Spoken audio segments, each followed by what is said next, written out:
Slaughter reaches over the football. Wilson left, Wilson right. Dallas left, Trey right. Fake the hand off the ball, rolling right. Throw for Lagway to the end zone. Caught! Touchdown! Gators! And it's the tight end we just talked. There's another explosive start for the Gators, and they'll hope to carry that over back into the swamp as they welcome Mississippi State for homecoming this weekend. Hi again, everybody. Welcome to Game Time, presented by Tower Hill Insurance. Alongside Scott Carter from FloridaGators.com, I am the voice of the Gators, and we're certainly getting ready for a big one this Saturday afternoon at the Swamp. For the first time in a while, the Gators will take on somebody who is not ranked in the top 25. The Bulldogs come in at 4-2 overall. They're 0-2 in SEC play, and they're coming off of a bye. And as much as we talked about the Gators, Scott Carter, being an explosive first quarter team in their last two outings, Mississippi State this year has shown that they start fast as well. So it will be probably a get in your seat and be there for the opening kickoff type of weekend in Gainesville. Yeah, the Bulldogs started off, 4-0 in the season. They've run into some trouble in their SEC schedule. But the Gators, if they can come out the way they have the last 2 weeks against Texas and Texas A&M, scoring on both opening drives, that's a good way to start against Mississippi State.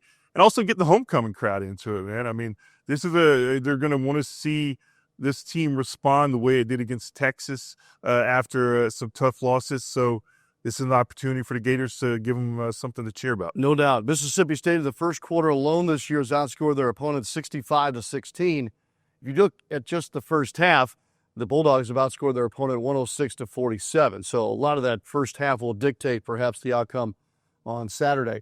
One thing they do have is a common opponent. Texas A&M beat Mississippi State in the Bulldogs' last outing 31-9, and obviously that's the team that took down the Gators last weekend in College Station. I don't know if we want to go with common opponent as how we start to stack these two teams up, but there's got to be some way that we can compare and contrast the Gators and the Bulldogs.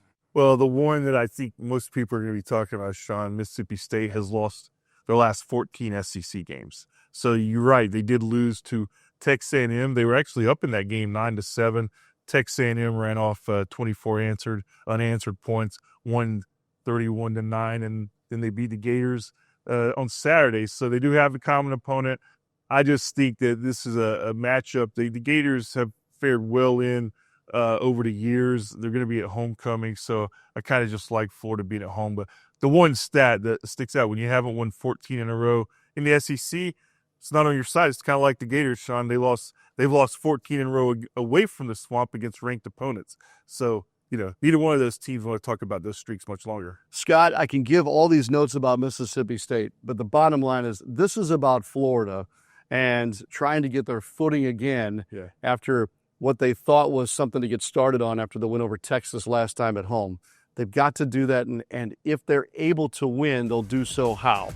I'm always going to start with that DJ Lagway, because that's the storyline of this season, him not being available in the offseason, getting off to a slow start. We're seeing him progress more and more. So let's start there. Another quick start with the offense that we've seen the past 2 weeks. And then you have to kind of get pressure on the quarterback. They did such a good job of that against Arch Manning in Texas. But last week against Texas A&M, they were unable to do that. And we saw the results. Marcel Reed had time to throw. He had time to run. It was a long day for Florida's defense. They gave up 417 yards. So it's a simple equation in my view. DJ Lagway plays well. The defense plays better than it did Texas A&M.